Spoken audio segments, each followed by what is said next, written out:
तुमच्या मागण्याला एका अर्थानं थोडंफार यश मिळालं, दिव्यांगाच्या मानधनाला कुठं वाढ करण्याला 7 दिवसाचा अन्नत्याग, आता 7 दिवसाची पायीचा यात्रा आणि दिव्यांगांचं खरं तर हे मी श्रेय मला घेत नाही, हे दिव्यांगांच्या एकत्रितपणाचं श्रेय आहे.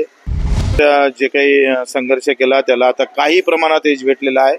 तरी आम्ही 6,000साठी आग्रही राहू आणि मी मुख्यमंत्र्यांचं उपमुख्यमंत्र्यांचा आभार मानतो, धन्यवाद देतोय. बाहेर राज्यामध्ये 3 ते 4 5 हजाराप्रमाणे मानधन दिलं जातं.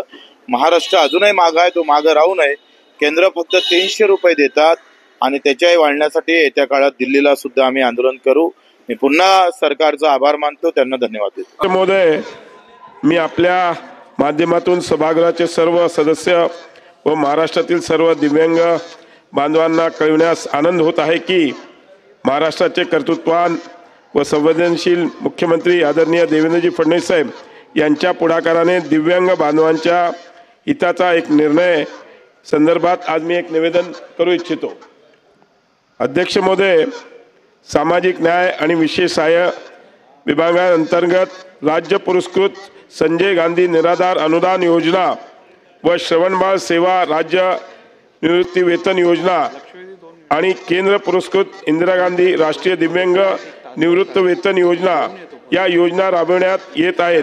या योजनेअंतर्गत सर्व प्रभागातील दिव्यांग बांधवांना दरमहा 1500 इतके अर्थसहाय्य देण्यात येते. या योजनेअंतर्गत दिव्यांग बांधवांना देण्यात येणाऱ्या अनुदानाच्या रकमेत दरमहा 1500 वरून 2500 2500 अशी वाढ करण्यात शासनाने निर्णय घेतलेला आहे.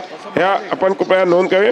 मी यासाठी माननीय मुख्यमंत्री उपमुख्यमंत्री सगळ्यांचे खूप खूप आभार मानतो.